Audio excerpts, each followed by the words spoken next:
Our second heaviest class of 4-H market steers, I spent more time on these class of 4 than maybe any class that I've spent in my judging career. It took a long time to sort these out because you have 2 different types and 2 different kinds. And then we split them apart and it doesn't really make sense, but I'm gonna try to make sense of it here verbally for all of you.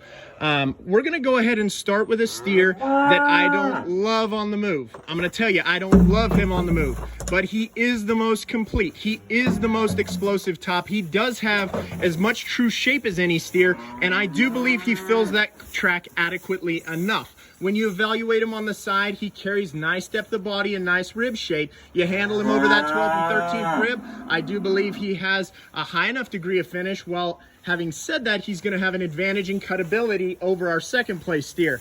Easily the heaviest fleshed animal in the class, which ultimately ends up working to his disadvantage. I love how this steer moves. I love how he handles his degree of finish. I love how he's pushing so much fat, how he's so loose-hided. When you evaluate him, we can let him go here. I want the viewers to see. This is what I'm talking about when I embody loose-hided cattle and cattle that move independently of their hide, indicating a high degree of feedability in an animal that can convert forage into protein for all of us.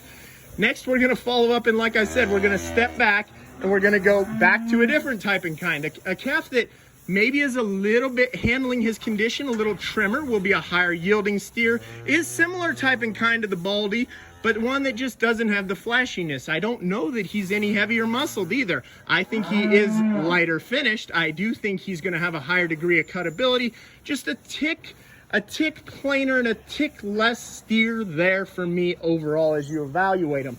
We're gonna round out the class with a steer that inside, when I was handling him, I said he's in my top 2, easily in my top 2. But then you get on him and there's some structural issues that I can't get over. He will not fill that track when he takes off and gets moving. He does not grab the ground with authority, and off his rear too especially, there's something funky from his stifle down. I'd like to see that steer handling with a little higher degree of finish as well. But a steer that when you get on the profile is so striking, he's so up-headed, he's so level-topped, he's got that show steer look. It's when you set him in motion that his problems begin to manifest. A nice class of steers, and we'll get on with class 3 here in a second.